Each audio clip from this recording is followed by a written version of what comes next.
ಅವರಿಗೆ ನಮಸ್ಕಾರಗಳು. ಶ್ರೀಧರ್ ಹಟ್ಟಿ, ನಾನು ಕಳೆದ 25 ವರ್ಷದಿಂದ ವಕೀಲ ವೃತ್ತಿ ಮಾಡ್ತಿದ್ದು, ಈ ಬಾರಿ ಕರ್ನಾಟಕ ರಾಜ್ಯ ವಕೀಲರ ಪರಿಷತ್ತು ಚುನಾವಣೆ ಸದಸ್ಯ ಸ್ಥಾನಕ್ಕೆ ನಾನು ಸ್ಪರ್ಧಿಸ್ತಿದ್ದು. ಸರದಿ ಚುನಾವಣೆಯು ದಿನಾಂಕ 11/3/2026 ಬುಧವಾರದಂದು ನಿಗದಿಯಾಗಿದ್ದು, ನಾನು ಸದಸ್ಯ ಸ್ಥಾನಕ್ಕೆ ಆಕಾಂಕ್ಷಿಯಾಗಿದ್ದು, ಕಳೆದ 3 ತಿಂಗಳಿಂದ ನಾನು ನನ್ನೊಟ್ಟಿಗೆ ನನ್ನ ಎಲ್ಲ ತಂಡ ತಮ್ಮ ವಕೀಲ ವೃತ್ತಿಯ ಆ ಬ್ಯುಸಿ ಶೆಡ್ಯೂಲ್ನಲ್ಲಿ ನನ್ನೊಂದಿಗೆ ಸಹಕಾರ ನಿಂತು, ಬೆನ್ನೆಲುಬರಾಗಿ ನಿಂತು ನನ್ನೊಂದಿಗೆ ಹೋರಾಟದಲ್ಲಿ ಅವರು ಕೂಡ ಭಾಗಿಯಾಗಿದ್ದಾರೆ.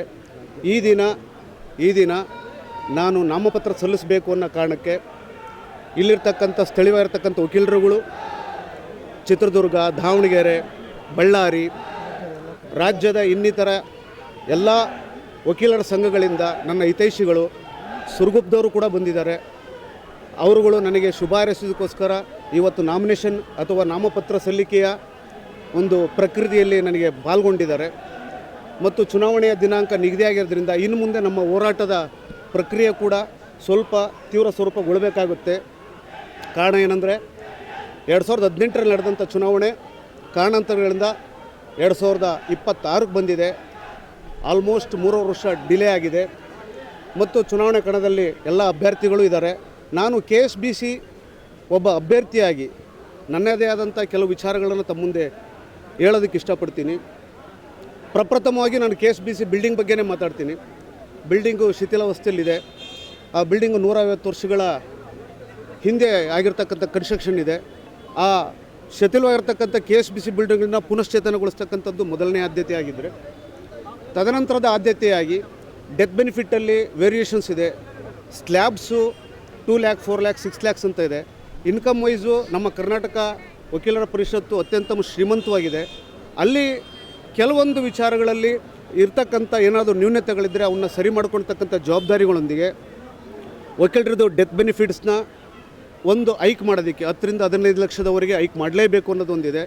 ತದನಂತರ ಯುವ ವಕೀಲರಿಗೆ ಕೊಡ್ತಕ್ಕಂಥ ನಿಧಿ ಒಳಗೆ ಸ್ವಲ್ಪ ಅಂದರೆ ಈಗೇನು 2,000 ಕೊಡ್ತಾರೆ, ಅದು 4,000ಕ್ಕೆ ಇನ್ಕ್ರೀಸ್ ಮಾಡಬೇಕು ಅನ್ನೋದೊಂದು ಆಶಾಭಾವನೆ ಇದೆ. ಎಲ್ಲದಕ್ಕಿಂತ ಮುಖ್ಯವಾಗಿ ವಕೀಲರದ್ದು ಮೃತಪಟ್ಟಾಗ, ಅಕಾಲಿಕ ಮರಣ ಹೊಂದಿದಾಗ, ಅದು ಆಕ್ಸಿಡೆಂಟಲ್ ಆಗಿರಲಿ ಅಥವಾ ನ್ಯಾಚುರಲ್ ಡೆತ್ಸ್ ಆಗಿರಲಿ, ಆ ಡೆತ್ ಬೆನಿಫಿಟ್ಸು ವಿತಿನ್ 1 ಮಂತು ಅಥವಾ 1.5 ಮಂತ್ ಒಳಗೆ ಅವ್ರು ರೀಚ್ ಆದರೆ ಆ ಕುಟುಂಬಕ್ಕೆ ಅನುಕೂಲ ಆಗುತ್ತೆ.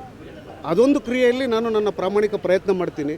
ತದನಂತರ ತುಂಬ ಇಂಪಾರ್ಟೆಂಟು, ವಕೀಲರುಗಳ ಕುಟುಂಬಕ್ಕೆ ಇಲ್ಲಿಯವರೆಗೆ ಯಾವತ್ತೂ ಕೂಡ ಅಂದರೆ ನಾವು ಕಂಡಂಗೆ ರಾಜ್ಯದ ಯಾವುದೇ ಸರ್ಕಾರಿ ನೌಕರರುಗಳಿಗೆ ಯಾವುದೇ ಇಲಾಖೆಯಲ್ಲಿರಲಿ ಅವರಿಗೆಲ್ಲ ಇನ್ಶೂರೆನ್ಸ್ಗಳು ಕವರ್ ಆಗುತ್ತೆ. ಆದರೆ ನಮ್ಮ ವಕೀಲರ ಕುಟುಂಬಕ್ಕೆ, ಅವ್ರ ತಂದೆ ತಾಯಿಗಳಿಗೆ, ಅವರ ಹೆಂಡತಿ ಮಕ್ಕಳುಗಳಿಗೆ, ಅವ್ರ ಕುಟುಂಬಕ್ಕೆ ಕಷ್ಟ ಇದ್ದಾಗ ವಕೀಲರುಗಳಿಗೆ ಯಾವುದೇ ಇನ್ಶೂರೆನ್ಸ್ ಇಲ್ಲ. ಈಗೇನು ವೆಲ್ಫೇರ್ ಫಂಡು ಮತ್ತೊಂದು ಮುಗಿದಂತು ಅಂತೇಳಿ ಏನು ಪೇಮೆಂಟ್ ಆಗ್ತಾ ಇದೆಯೋ ಅದರ ಒಂದು ಭಾಗವಾಗಿ ಉತ್ತಮವಾಗಿರ್ತಕ್ಕಂಥ ಒಂದು ಹೆಲ್ತ್ ಇನ್ಶೂರೆನ್ಸ್ನ ನಮ್ಮ ವಕೀಲರ ಕುಟುಂಬಕ್ಕೆ, ಅವ್ರ ತಂದೆ ತಾಯಿನ ಸೇರಿಸ್ಬಿಟ್ಟು ಅದೊಂದು ಹೋರಾಟ ಮಾಡಬೇಕು ಅನ್ನೋ ಇಚ್ಛಾಶಕ್ತಿ ನನ್ನಲ್ಲಿ ಅಡಗಿದೆ. ತದನಂತರ ತುಂಬ ಇಂಪಾರ್ಟೆಂಟ್ ಒಂದು ವಿಷಯನ ನಾನು ನಿಮ್ಮೆಲ್ಲರ ಗಮನಕ್ಕೆ ತರ್ತೀನಿ. ನಾನು ರಾಜ್ಯಾದ್ಯಂತ ಪ್ರವಾಸ ಮಾಡಿದಾಗ ನನಗೆ ಕೇಳ್ಪಟ್ಟಿರ್ತಕ್ಕಂಥ ಕೆಲವು ಕೂಗುಗಳಿದೆ. ಏನು ಸರ್, ಈ ಸ್ಟಾಂಪು 20 ರೂಪೀಸು 30 ರೂಪೀಸು ಪ್ರತಿದಿನ ನಾವು ಪೇ ಮಾಡ್ತೀವಿ, ಅದರ ಅಕೌಂಟಬಿಲಿಟಿ ನಮಗೆ ಅದು ಕ್ಲಾರಿಫೈ ಆಗ್ತಾ ಇಲ್ಲ ಅಂತ. ಈ ನಿಟ್ಟಿನಲ್ಲಿ ನಾನು ಎಲ್ರಿಗೂ ಒಂದು ಮಾತು ಕೊಡ್ತೀನಿ. ಯಾಕಂದರೆ 31 ಜಿಲ್ಲೆ ಇದೆ, 196 ಅಸೋಸಿಯೇಟ್ಸ್ ಇದೆ ನಮ್ಮ ರಾಜ್ಯದಲ್ಲಿ. ಅದೇ ರೀತಿ 1,27,000 ಜನ ಅಡ್ವೊಕೇಟ್ಸ್ ಇದ್ದಾರೆ. ಅದರಲ್ಲಿ ವೋಟಿಂಗ್ ಪವರ್ ಇರ್ತಕ್ಕಂಥ 74,000 ಜನ ಅಡ್ವೊಕೇಟ್ಸ್ ಇದ್ದಾರೆ. ಪ್ರತಿನಿತ್ಯ ವಕೀಲ ವೃತ್ತಿ ಮಾಡ್ತಕ್ಕಂಥ ಅಡ್ವೊಕೇಟ್ಸ್ ಇದ್ದಾರೆ. ಆ ವಕೀಲ ವೃತ್ತಿ ಮಾಡ್ತಕ್ಕಂಥ ಅಡ್ವೊಕೇಟ್ಸು ಪ್ರತಿ ವರ್ಷ ತಾವುಗಳು ವೆಲ್ಫೇರ್ ಫಂಡಿಗೆ ಕಟ್ಟಿರ್ತಕ್ಕಂಥ ಅಮೌಂಟ್ ಆಗಿರ್ಬೋದು, ಒಂದೊಂದು ಸ್ಟಾಂಪು ಕ್ಲೈಂಟ್ ಇಲ್ಲದೆ ಇರುವಾಗ ತಮ್ಮ ಪ್ಯಾಕೆಟಿಂದ ಕಟ್ತಕ್ಕಂಥ 20 ರೂಪಾಯಿ 30 ರೂಪಾಯಿ ಸ್ಟಾಂಪ್ಸ್ ಇರ್ಬೋದು. ಅದರದ್ದು ಕೂಡ ಆ ಇನ್ಕಮ್ಮು ಅಥವಾ ಆ KSBC ಬರ್ತಕ್ಕಂಥ ಆ ಪಾರದರ್ಶಕತೆ ಇಲ್ಲ. ಅಂದರೆ ಸ್ಟಾಂಪ್ಸು ಮಿಸ್ಯೂಸ್ ಆಗ್ತಾಯಿದೆ ಅಥವಾ ಎಲ್ಲೋ ಮಾರುಕಟ್ಟೆಯಲ್ಲಿ ಬೇರೆ ಕಡೆ ನಡೀತಾ ಇದೆ. ಈ ಕೆಲವು ಕೂಗುಗಳು ಕೇಳಿಬಂದಿದೆ. ಅದಕ್ಕೆ ಪಾರದರ್ಶಕವಾಗಿರ್ತಕ್ಕಂಥ ಒಂದು ವಿಚಾರ ಏನಿದೆ ಅಂದರೆ, ಈ ನಾವು ಬೆಂಗಳೂರು ಕೋರ್ಟ್ಗಳಲ್ಲಿ ಸ್ಕ್ಯಾನಿಂಗ್ ಫೀಸ್ ಎಲ್ಲ ತೊಗೊತೀವಿ. ಅಂದರೆ ಪ್ರೋಸೆಸ್ ಫೀಸ್ ಎಲ್ಲ ಸ್ಕ್ಯಾನ್ ವೈಸ್ ಬರುತ್ತೆ. ಸಾಧ್ಯವಾದರೆ ಎಲ್ಲ ತಾಲೂಕುಗಳಲ್ಲಿ ಮತ್ತು ಎಲ್ಲ ಕಡೆಯೂ ಕೂಡ ಇದು ಸ್ಕ್ಯಾನಿಂಗ್ ಮಾಡಿದರೆ ಆ ಸ್ಕ್ಯಾನ್ ಆಗಿರ್ತಕ್ಕಂಥ ಅಮೌಂಟು ಡೈರೆಕ್ಟಾಗಿ KSBC ಈ ಅಕೌಂಟಬಿಲಿಟಿ ಒಂದು ಟ್ರಾನ್ಸ್ಪರೆನ್ಸಿ ಬರುತ್ತೆ ಅನ್ನೋದು ಒಂದು ಅಭಿಪ್ರಾಯ ಇದೆ. ಆ ರೀತಿಯ ಕೆಲವು ಕಾರ್ಯಕ್ರಮಗಳನ್ನು ನಾನು ರಾಜ್ಯ ಪ್ರವಾಸಗೊಂಡಾಗ ವಕೀಲರ ಮಿತ್ರರು ಹೇಳಿರ್ದಿರ್ಬೋದು, ಸಹಪಾಠಿಗಳಿರ್ಬೋದು, ಈ ರೀತಿಯಾಗಿ ಅದರೊಳಗೆ ನಾನು ಒಕ್ಕು ಚುನಾವಣೆ ಪ್ರಕ್ರಿಯೆಯಲ್ಲಿ ಪಾಲ್ಗೊಂಡಾಗ ಈ ತುಂಬ ಸಮಸ್ಯೆಗಳ ಬಗ್ಗೆ ನನಗೊಂದು ಅರಿವು ಬಂದಿದೆ.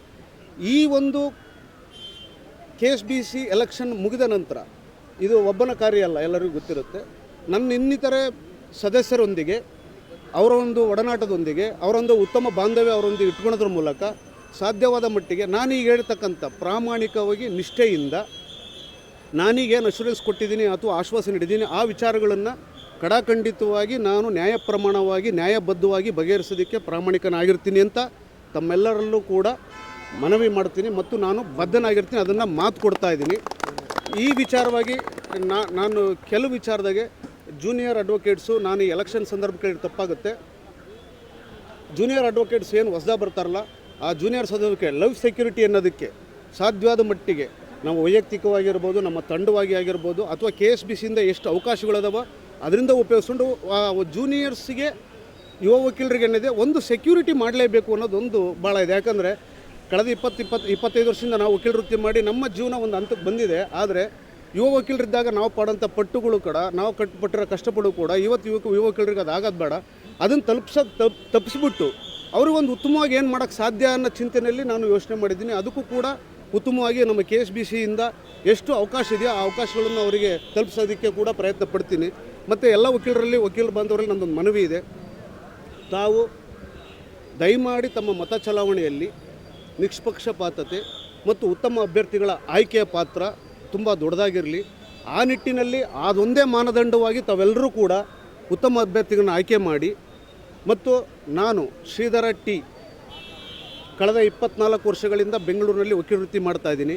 ಈ ಬಾರಿ KSBC ಅಭ್ಯರ್ಥಿಯಾಗಿ ಸ್ಪರ್ಧಿಸ್ತಾ ಇದ್ದೀನಿ.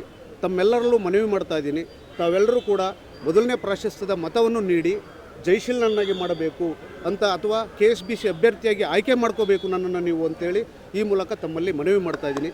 Thank you very much. ವಂದನೆಗಳು.